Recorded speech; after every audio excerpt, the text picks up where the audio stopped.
So today I'll be showing you how to program the remotes when they push to start vehicle. This is kind of a little bit different than the normal key.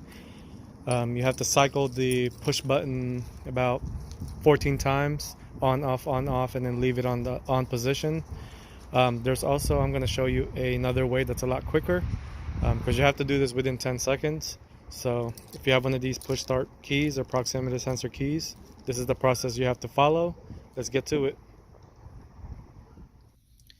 Alright, for the push starts, the most common method is to cycle the key 5 times from off to on 5 times, and then on the 5th time you have to hold it on the on position, and then it'll do the clicking and parking light flash and things like that. That's when you know you're in the remote programming. But there's also another way that's a lot quicker, because push starts are kind of hard to time when it comes to that process. So this is the quickest way. So you put it on the on, turn it off, put it on, leave it on, step on the brake 3 times, 1, 2, 3, and that's on the programming mode. You press lock, that's 1, press the other one, another one,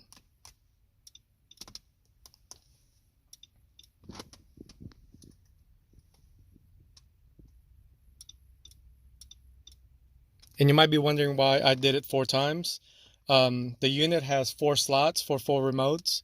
I like doing it to where it completely fills all that. That way there's no interference that could potentially happen from a different remote, things like that, because that does happen. So if you have 2 remotes, you do it 2 times on each. If you have 4, do it 1 time on every single one, and you should be good to go.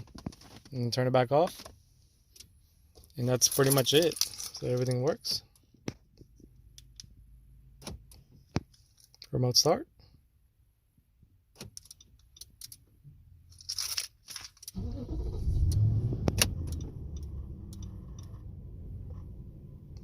And that's done.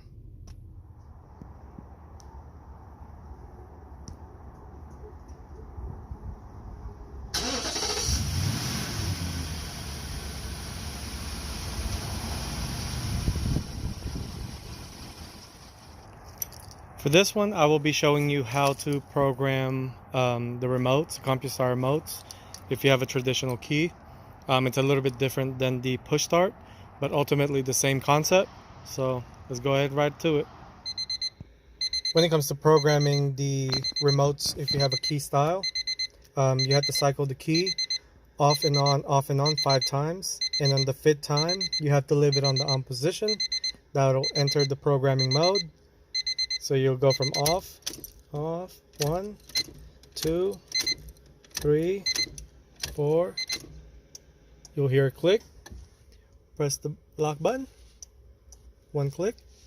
Press the lock. Press the lock.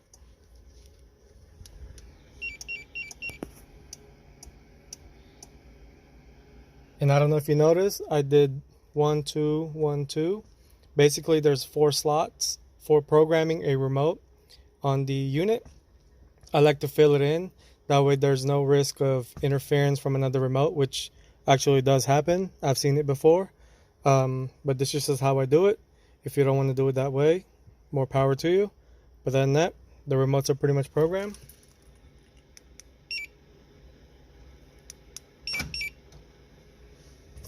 That's that.